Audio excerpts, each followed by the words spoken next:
വയനാട്ടിലേക്ക് പോകുന്നു. വയനാട് ഈ സൂചിപ്പിക്കുന്ന പോലെ തന്നെ മഴക്കാലത്തിന് മുമ്പ് തന്നെ അവിടെ തുരങ്കപാതയിലുണ്ടായ ഒരു അപകടം, ആ അപകടം വലിയ തോതിൽ ആശങ്ക പരത്തിയിരുന്നു. അതിനുശേഷമാണ് പിന്നീട് നമ്മൾ പത്തനംതിട്ടയും കോട്ടയവും ഇടുക്കിയും ഒക്കെ ദുരിതക്കാഴ്ചകളായി കണ്ടത്. എങ്കിൽ ഇപ്പോൾ ഈ മഴ മുന്നറിയിപ്പുമായി ബന്ധപ്പെട്ട് നിൽക്കുന്ന വയനാട്ടിൽ ഒരു ചെറിയ ഇടവേളയ്ക്ക് ശേഷം കഴിഞ്ഞ രാത്രി മുതൽ അതിശക്തമായ മഴ എന്നതാണ് വിവരം. ഇപ്പോഴത്തെ സാഹചര്യം എന്തെന്ന് അറിയേണ്ടതുണ്ട്.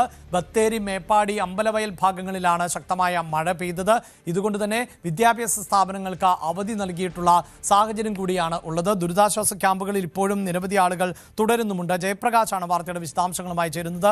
ജയപ്രകാശ്, നേരത്തെ നല്ല മഴയാണ് അനുഭവപ്പെട്ടത്. വയനാട്ടിൽ മഴയെന്ന് പറയുമ്പോൾ ഉരുൾപൊട്ടൽ സാധ്യത, മണ്ണിടിച്ചിൽ സാധ്യത, അങ്ങനെ ഭയപ്പാടോടെയാണ് ഇപ്പോൾ വയനാട്ടിലെ മഴയെക്കുറിച്ച് ആളുകൾ ആലോചിക്കുന്നത് പോലും. എന്താണ് സാഹചര്യം? അഭിലാഷ്, ജയരാജ് ബത്തേരിയാണ്. എന്തായാലും ഇപ്പോ നമ്മുടെ ഈ വയനാട് ജില്ലയിൽ കനത്ത മഴ എന്ന് പറയാൻ പറ്റില്ല, അല്ലെങ്കിൽ അതിതീവ്ര മഴ എന്ന് നമുക്ക് പറയാൻ കഴിയില്ല. പക്ഷേ ഇന്നലെ മുതൽ ശക്തമായ മഴ പെയ്യുന്നുണ്ട്. പക്ഷെ ഈ മഴ അടച്ച് പെയ്യുക എന്ന് നമുക്ക്, അല്ലെങ്കിൽ തുടർച്ചയായി മഴ പെയ്യുക എന്ന് പറയുന്നില്ല. ഒരുപക്ഷെ മഴ പെയ്യുകയും സമരത്തിന് ശേഷം വീണ്ടും മഴ തുടങ്ങുന്ന ഒരു അവസ്ഥയാണുള്ളത്. നമുക്ക് എടുത്തു പറയേണ്ടത് കഴിഞ്ഞ 3 ദിവസങ്ങളിലായിട്ട് ശാന്തമായ ഒരു അന്തരീക്ഷത്തിലായിരുന്നു. കാരണം മഴയുണ്ടായിരുന്നില്ല.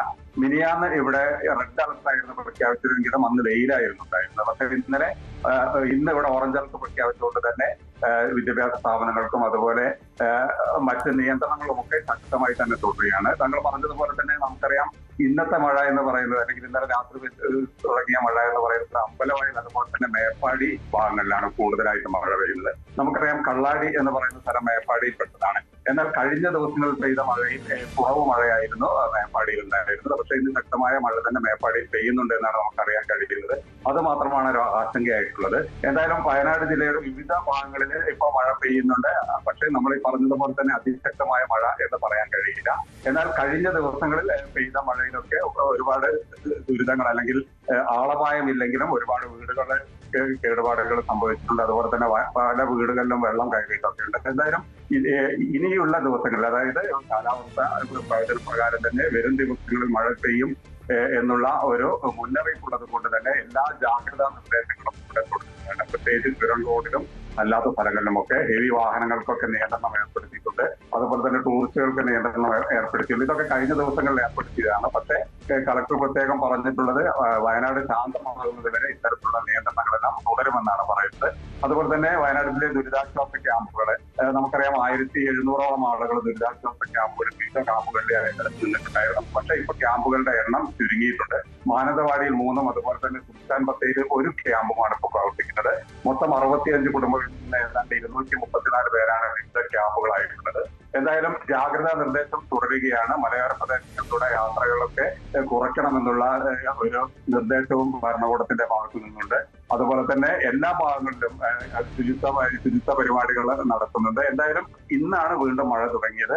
ഒരുപക്ഷെ ഇപ്പോ ഒരു ശമനം പല സ്ഥലങ്ങളിലും ഉണ്ടായെങ്കിലും തുടർച്ചയായി ഇനിയും മഴ പെയ്യാനുള്ള ഒരു സാധ്യതയും കാണുന്നുണ്ട്. യെസ്, വയനാട്ടിൽ നിന്ന് ജയരാജാണ് വാർത്തയുടെ വിശദാംശങ്ങൾ നൽകിയിട്ടുള്ളത്. ജയരാജ് സൂചിപ്പിക്കുന്ന പോലെ തന്നെ 65 കുടുംബങ്ങളിലെ ആളുകളെ ഇപ്പോൾ 234 പേർ ആണ് ഈ ദുരിതാശ്വാസ ക്യാമ്പുകളിലൊക്കെ തുടരുന്നൊരു പശ്ചാത്തലമുണ്ട്. അതിനിടെ പ്രേക്ഷകരോട് ഓർമ്മിപ്പിക്കാനുള്ളത്, ഈ ദുരിതാശ്വാസ ക്യാമ്പുകളുടെ പ്രവർത്തനങ്ങളുമായി ബന്ധപ്പെട്ട് രാഷ്ട്രീയമായ ആരോപണ പ്രത്യാരോപണങ്ങളും നിലനിൽക്കുകയാണ്. കഴിഞ്ഞ ദിവസങ്ങളിൽ പ്രതിപക്ഷം വലിയ വിമർശനം ഉന്നയിച്ചിരുന്നു. ഈ ദുരിതാശ്വാസ ക്യാമ്പുകളിൽ അടിസ്ഥാന സൗകര്യങ്ങൾ ഇല്ല എന്ന്. എന്നാൽ പ്രളയം കൈകാര്യം ചെയ്യുന്നതിൽ സർക്കാരിന് ഒരു വീഴ്ചയും സംഭവിച്ചിട്ടില്ല എന്നും പ്രതിപക്ഷം വൃത്തികെട്ട രാഷ്ട്രീയമാണ് കളിക്കുന്നത് എന്നുമുള്ള വിമർശനം ഇപ്പോൾ സർക്കാരിന്റെ ഭാഗത്ത് നിന്നും ഉയരുകയും ചെയ്യുന്നുണ്ട്. കൂടുതൽ വാർത്തകൾക്ക് news 18 Keralam YouTube channel subscribe ചെയ്യുക.